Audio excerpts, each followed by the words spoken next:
ನಮಸ್ಕಾರ. ನಾನು ಶಂಕರಪ್ಪ ಮನ್ನೂರ ಅಂತ. ನಾನು ಬಾಗಲಕೋಟೆ ಜಿಲ್ಲೆ ಬಾದಾಮಿ ತಾಲೂಕಿನ ಕರಡಿಗುಡ್ಡ ಎಸ್ ಎನ್ ಗ್ರಾಮದವನು. ನಾವು 2015ರಲ್ಲಿ ಕಿದ್ವಾಯಿ ಕ್ಯಾನ್ಸರ್ ಆಸ್ಪತ್ರೆಗೆ ನಮ್ಮ ಮಗನಾದ ಮಾರುತಿಯನ್ನು ಕರೆದುಕೊಂಡು ಹೋಗಿ ಅಡ್ಮಿಟ್ ಮಾಡಿದಾಗ ಅವನು 5ನೇ ತರಗತಿಯಲ್ಲಿ ಓದುತ್ತಿದ್ದ. ಅವನನ್ನು ಶಾಲೆಯಿಂದ ಹೊರಗುಳಿದ ಮಕ್ಕಳಾಗಿ ನಮ್ಮ ಮಗನಿಗೆ ಚಿಕಿತ್ಸೆಯನ್ನು ಕೊಡಿಸ್ತಾ ಇದ್ವಿ. ಅಲ್ಲಿ ಈ ಸಮೀಕ್ಷಾ ಫೌಂಡೇಶನ್ನ ಶಾಲೆಯನ್ನು ತೆರೆದಿದ್ದರಿಂದ ಆ ಶಾಲೆಯಲ್ಲಿ ನಮ್ಮ ಮಗ ಕಲಿತು ಈಗ ಬಿಕಾಮ್ ಫೈನಲ್ ಇಯರ್ನಲ್ಲಿ ಓದ್ತಾ ಇದ್ದಾನೆ.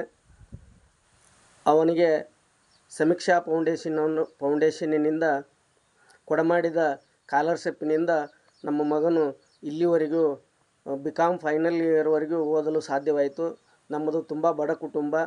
ಹೀಗಾಗಿ ಅವನ ವೈದ್ಯಕೀಯ ವೆಚ್ಚ ಮತ್ತು ಶಾಲೆಯ ಖರ್ಚನ್ನು ನಿಭಾಯಿಸಲು ನಮಗೆ ಕಷ್ಟವಾಗುತ್ತಿತ್ತು.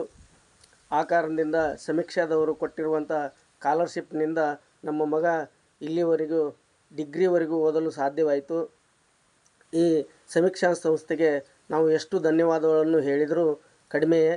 ಸಮೀಕ್ಷಾ ಸಂಸ್ಥೆ ಇನ್ನೂ ಎತ್ತರಕ್ಕೆ ಬೆಳೀಲಿ, ನಮ್ಮಂಥ ಬಡ ಮಕ್ಕಳಿಗೆ ಇನ್ನೂ ಹೆಚ್ಚಿನ ಸಹಾಯವನ್ನು ಮಾಡುವಂತೆ ಆಗಲಿ ಅಂಥೇಳಿ ಶ್ರೀದೇವರಲ್ಲಿ ಪ್ರಾರ್ಥಿಸುತ್ತಾ, ಸಮೀಕ್ಷಾ ಫೌಂಡೇಶನ್ನು ಇನ್ನೂ ಹೆಚ್ಚು ಎತ್ತರಕ್ಕೆ ಬೆಳೀಲಿ ಅಂತ ಆಶಿಸುತ್ತಾ, ಸಮೀಕ್ಷಾ ಫೌಂಡೇಶನ್ನಿಗೆ ಮತ್ತು ಅದರ ಎಲ್ಲ ಪದಾಧಿಕಾರಿಗಳಿಗೆ ತುಂಬ ಹೃದಯದ ಧನ್ಯವಾದವನ್ನು ಸಲ್ಲಿಸ್ತೀನಿ.